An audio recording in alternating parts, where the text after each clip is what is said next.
Os gigantes não cairão do nada, as muralhas não cairão do nada, as tempestades não cessarão do nada, os ataques não cessarão do nada. Pastor, o que eu preciso fazer então? Simples, permanecer no lugar que Deus colocou você. Deus te deu uma família, então não importa o que se levante contra, irmão, continue no lugar que Deus colocou você. Deus te deu um ministério, Deus te deu uma empresa, Deus te deu um business, Deus te deu uma visão, Deus te deu uma ideia. Permaneça no lugar que Deus colocou você, porque as coisas não cessam do nada, mas quanto você permanecer, há esperança. Agora, se você recuar, a palavra diz, olha, nós não somos como aqueles que voltam atrás. Nós colocamos a mão no arado e certamente permaneceremos de pé, porque Deus é por nós e vai se cumprir o que Ele prometeu. Agora a gente precisa crer e confiar e descansar e permanecer. Eu não sei se faz sentido para alguém aqui, ou se faz sentido para alguém aqui, mas eu sei que em algum momento da tua história essa mensagem pode fazer todo sentido. Talvez do teu lado está sentado alguém que está vivendo o maior romper da sua história, mas pode ser que do lado tem alguém que está vivendo um momento de indecisões, de definições. Antes da gente começar o culto, um voluntário chegou para mim e falou, pastor, eu vi que você postou uma conversa sua com o Kezinho do WhatsApp, e ela falou que hoje seria uma noite de cura. Cara, isso é muito poderoso, isso é igreja, irmão. A gente expressa no virtual, mas não existe igreja local sem gente, comunidade, não existe, isso é uma ilusão. E ele falou, pastor, eu recebi aquilo porque eu preciso de cura hoje. Aí eu subo para pregar e aí a minha mente fala, tá tudo dando errado, tá tudo sendo desafiador, mas o meu espírito fala, existe alguém que precisa de cura. Derrama uma palavra de vida essa noite, derrama aquilo que eu derramei sobre você. Renovo ao cansado, direção ao perdido, cura ao enfermo, liberdade ao cativo. Anunciar a boa nova do Senhor, anunciar o ano aceitável do Senhor. Sabe, a gente precisa entender que não dá para viver milagres se a gente não dá passos de fé. Milagres são reativos, irmão. A mulher do fluxo de sangue precisou romper no meio da multidão e se expor à morte para ser curada. Aquele cego que gritou, ei, Jesus, filho de Davi, tem compaixão de mim. A Bíblia diz que os discípulos tentaram calar a voz dele, e ele gritava ainda mais alto. Aquele homem paralítico que foi colocado por cima de um telhado, abriram um espaço e colocaram ele na frente de Jesus, como se estivessem dizendo, não tem como você fingir que esse cara não está aqui. Ele precisou viver, ele viveu milagres, mas ele precisou dar passos de fé. Homens que iam atrás de Jesus, multidões que enfrentavam o sol, enfrentavam a fome, enfrentavam desafios. Jesus está do outro lado do rio, as pessoas atravessavam. Jesus agora está indo para tal cidade, as multidões seguiam. Por quê? Porque para viver milagres, você precisa dar passos de fé. Uma fé ativa libera milagres reativos. Uma fé ativa libera o sobrenatural. Você dá um passo, o céu se move. Você dá um passo, o céu se move. Pastor, e se eu ficar onde eu estou? Irmão, tem uma historinha, eu já contei ela aqui. Você deve ter ouvido em algum lugar. Alguém está recebendo algo de Deus essa noite? A historinha do muro. O cara está no muro, vocês estão recebendo? Glória a Deus, que bom que vocês estão aqui.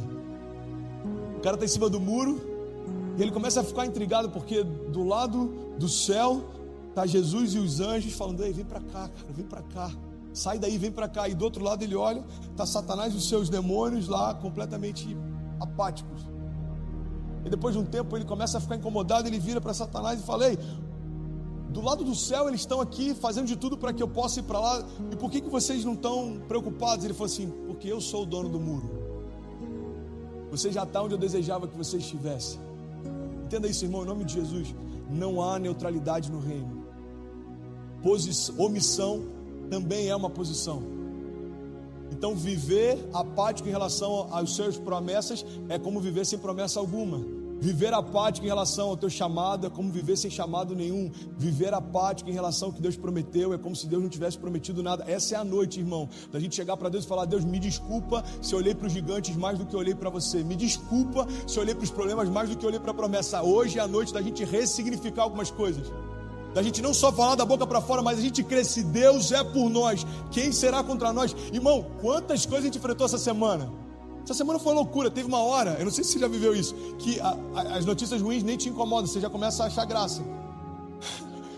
Aí a pessoa fala assim, você está rindo, sei lá, deve ser de nervoso, irmão, porque Eu nem perguntei mais, só não tem mais nada que pudesse acontecer, porque acontecia. Aí teve o lance do bombeiro, aí, não, aqui a gente vai resolver, agora tem negócio do permit, a gente vai resolver, agora tem negócio não sei o que, vai resolver. Aí chega hoje, eu estou numa reunião com pastores de 20 países diferentes, eu comentei com vocês há um tempo atrás que teria essa reunião, aí daqui a pouco chega a notícia, olha, cortaram a luz da igreja, eu falei, sangue de Jesus. Aí liga para a empresa de luz, a luz está paga. Aí, mano, o eletricista foi aí, foi. E aí, conseguiu resolver? Não, ele foi embora porque estava sem luz. Eu falei, irmão, o eletricista ir embora porque está sem luz é igual o cozinheiro ir embora porque não tinha almoço. Você está aqui para isso, irmão. Alô? Ajuda a gente. O único cara que podia resolver. Aí você fala, mano, não tem mais nada que pode acontecer. Pode. Pode. Começa a atacar minha sinusite. Eu tô com essa voz aqui de pato rouco. Eu falei, vai acontecer, irmão. Deixa eu te falar uma coisa. Tem dias que são desafiadores, mas qual é a nossa certeza? A nossa história não é uma foto.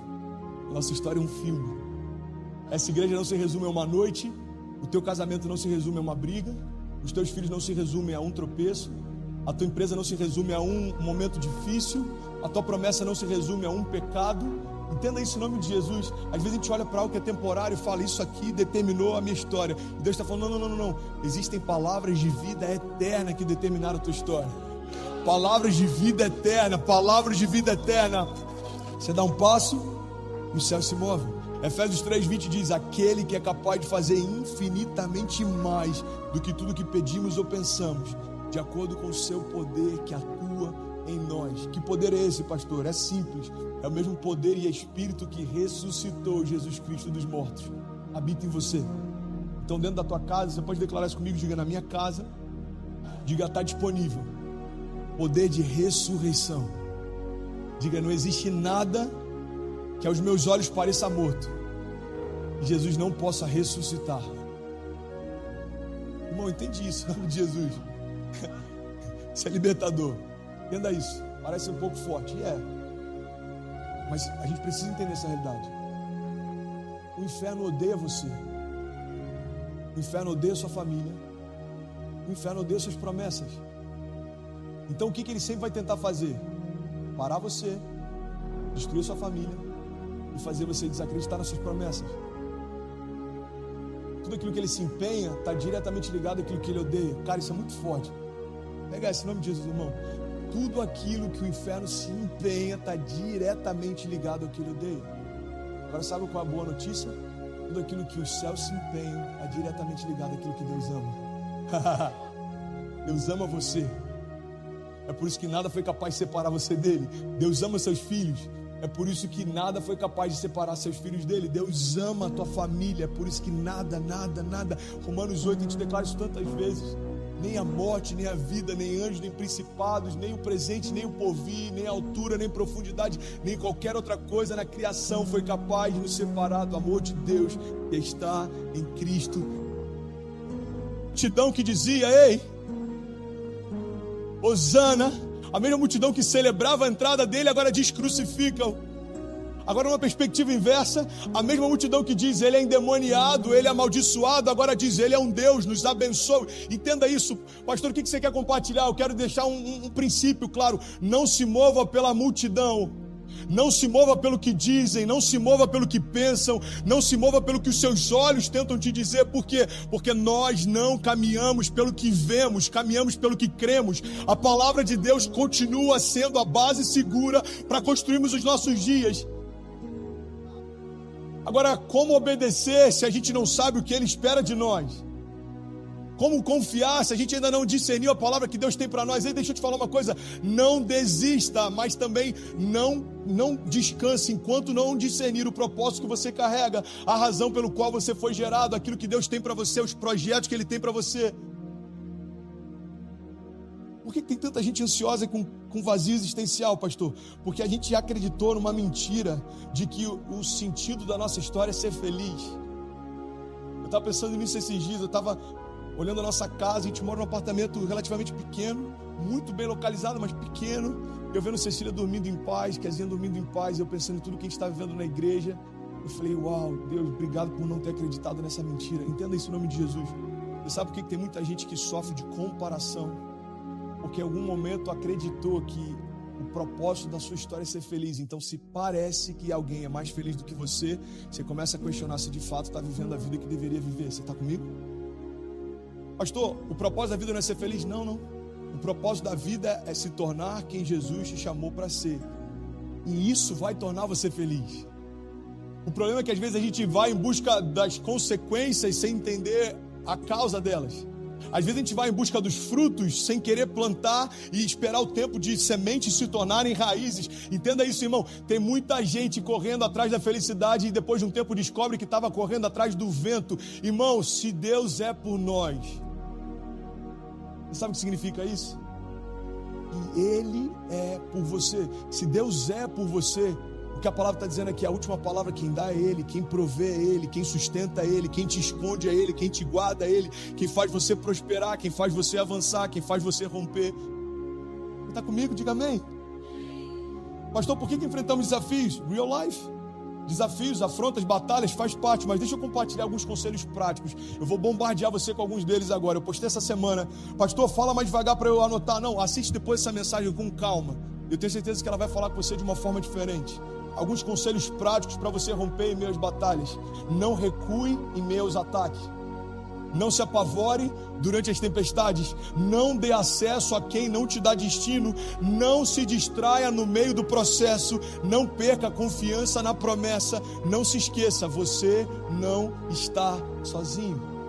Olha o que a palavra diz, 2 Coríntios 4,16. Por isso nós não desanimamos. Embora exteriormente estejamos a nos desgastar, interiormente estamos sendo renovados dia após dia. Pois os nossos sofrimentos leves e momentâneos estão produzindo para nós uma glória eterna que pesa mais do que todos eles. Assim, fixamos os olhos naquilo que não se vê, porque aquilo que não se vê é eterno. Invertendo o que a palavra diz, e aquilo que se vê é transitório. Por que a fé não é pelo que se vê, é pelo que crê? Porque você pode estar construindo uma história pautada em algo que passa. Deixa eu compartilhar algo com vocês. Eu tenho tido a oportunidade de falar com pessoas que eu nunca imaginei. Com atletas, pessoas que foram campeões mundiais dentro das suas modalidades, com pessoas relevantes. Eu nunca imaginei, de vez em quando chega a mensagem, alguém fala, uau, a mensagem tocou esse cara nem sabe, mas me inspirou tanto, esse cara inspira tanto a minha geração. E sabe uma das coisas que eu tenho a oportunidade de falar? Irmão, se eu puder te dar um conselho, guarda o teu coração, porque tudo passa. Tudo passa. Você está enfrentando uma luta, existem lutas que você achou que eram o final da tua história, você nem lembra delas. Faz sentido para alguém? Existem lutas que em algum momento você achou, esse aqui é o final da minha história, você nem lembra delas. Então Deus está falando, ei, não coloca um ponto final quando o autor da vida continua escrevendo. Não trata como definitivo aquilo que é temporário. É porque a gente é ansioso, irmão, deixa eu te falar uma coisa, nem Deus foi ansioso para cumprir aquilo que precisava fazer através de Jesus. Se Deus fosse ansioso, desde o primeiro momento em que o homem pecou, Ele já manifestaria a redenção, mas não foi assim que aconteceu. Você sabe por quê? Porque Jesus não venceu imediatamente, mas Jesus venceu definitivamente. Jesus não foi encarnado como um homem pronto. Jesus veio no ventre de uma mulher, foi enxertado no ventre virgem, cresceu, precisou aprender a falar, precisou aprender a engatinhar. Ei, você já parou para pensar nisso? É quase didático o que Deus está fazendo através de Jesus. Jesus precisou ter tutores, Jesus tropeçou quando aprendia a caminhar. Irmão, o autor da vida precisou aprender a andar. O que Deus está dizendo é o seguinte, ei, existe um processo para o cumprimento de toda a promessa. Jesus, quando chega no tempo certo, a própria mãe de Jesus tentou antecipar. Se dependesse de Maria, Jesus teria começado talvez na adolescência o seu ministério. Se dependesse de Pedro, a cruz não teria se manifestado até hoje. Está comigo? É algo que me chama a atenção. Maria fala, ei, filho, vamos lá, vamos começar. Eu fico imaginando, Maria já devia estar assim, eu carrego no meu ventre o verbo da vida. Uau, eu estou ansiosa para ver milagres. E Jesus imagina, eu estou viajando aqui, ok? Deixa eu te levar para um lugar. 15 anos de idade, um homem coxo, Jesus voltando lá da escola, ou seja, de onde ele está voltando. E Maria, filho, vai, ninguém está vendo, rapidinho. Mãe, não é chegada a minha hora. Eu acho que naquele momento da multiplicação da água, ele falou assim, mulher, porque ele já devia ter falado inúmeras outras vezes. Não é chegada a minha hora, não é chegada a minha hora, não é chegada a minha hora, até que acontece o do nada de Deus. Irmão, eu sou apaixonado pelo do nada de Deus. Tem um vídeo no meu canal que eu falo sobre isso. Eu estava lá em BH e me chamaram para uma entrevista lá no canal da nossa igreja, da Rede Super. E aí a entrevistadora falou, fala um pouco sobre essa questão de pessoas que estão crescendo influência, novos pastores, a nova geração. Fala um pouco sobre isso. Eu falei, sabe, eu acho interessante. As pessoas não me conheciam. Então, por exemplo, quem está vindo pela primeira vez, talvez você nunca me ouviu pregar. Aí daqui a 2 semanas, 6 meses, você vai olhar e falar, como assim, tem 5 mil pessoas na igreja? Amém? Você está comigo? Como assim, o que tinha de membros agora tem de kids? Aí o que a gente pensa? Uau, do nada a igreja explodiu. Alguém olha para a tua casa e fala, uau, do nada eles prosperaram. Alguém viu o teu ministério rompendo e fala, uau, do nada. Irmão, deixa eu te falar, de repente para Deus leva muito tempo para acontecer. Do nada se tornou visível aquilo que em secreto já está sendo gerado há muito tempo. Do nada, aplauda ele mais forte se você puder. Do nada foi colocado para fora aquilo que há muito tempo já é uma realidade dentro. Então o que Deus está falando para a gente é o seguinte: aquietai-vos e sabei que eu sou Deus.